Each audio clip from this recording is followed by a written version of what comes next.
Hi, my name is Jamie Knox, and I'm the Chief of Police for the Walnut Creek Police Department. We talk a lot about, policies and following state laws, and the problem with that is, where's your training to back that up? What the ABLE project does and what the training curriculum does is it really teaches officers and professional staff on how to recognize, not misconduct, but when someone is maybe having a bad day, when maybe somebody is about to cross the line. It's prevention.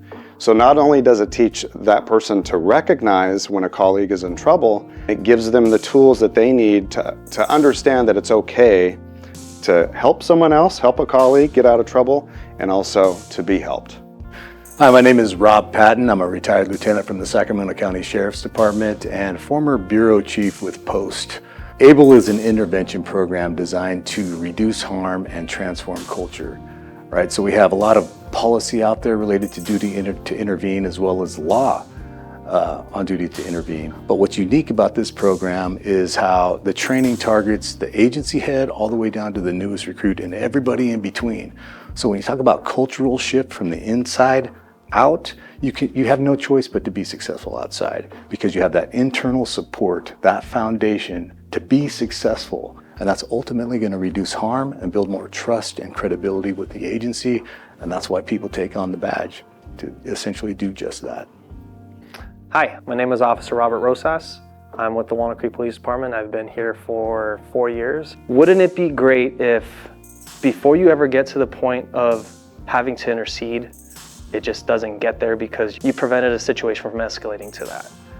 That is the whole point of active bystandership. Sometimes we're afraid that officers might be reluctant to get involved with another officer's call. ABLE training allowed us to reframe that and step away from the, hey, don't think of it as stepping on the officer's toes. Think of it as just another safeguard, like you're trying to help out that officer. And if you're wrong, no big deal. But if you're right, you just prevented that officer from getting into more trouble.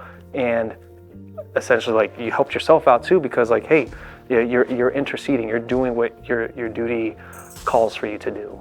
Hi, I'm Tori. I've been with the Walnut Creek Police Department for 16 years. I think the benefits of ABLE will be able to be conveyed to the community through our dispatch center, which is usually the first point of contact for any citizen. I think having this training is just an added tool for us in dispatch to make ourselves better and to keep the high level of integrity that we have at the department in the forefront of our minds.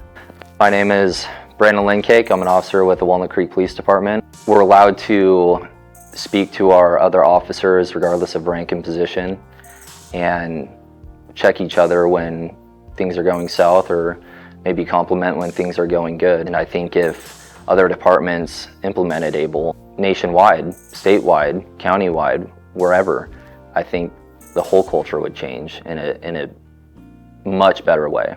My name is Scott Huntsberry, and I'm a retired FBI special agent. I think it speaks to law enforcement in general that we spend a lot of time preparing for the demands, the physical demands, the tactical demands of the job, but we don't give a lot of consideration to the moral, ethical wear and tear the job brings with it. That's what ABLE does. We're teaching police officers around the country how to intervene to prevent harm, not only to their partner or to themselves, but to the communities that they serve. So we all know that ABLE is about intervention, but what it also is a leadership development opportunity. For example, we have all seen those supervisors, managers see something or hear something, but opt to not do anything about it. So then subordinates think it's okay to partake in that activity.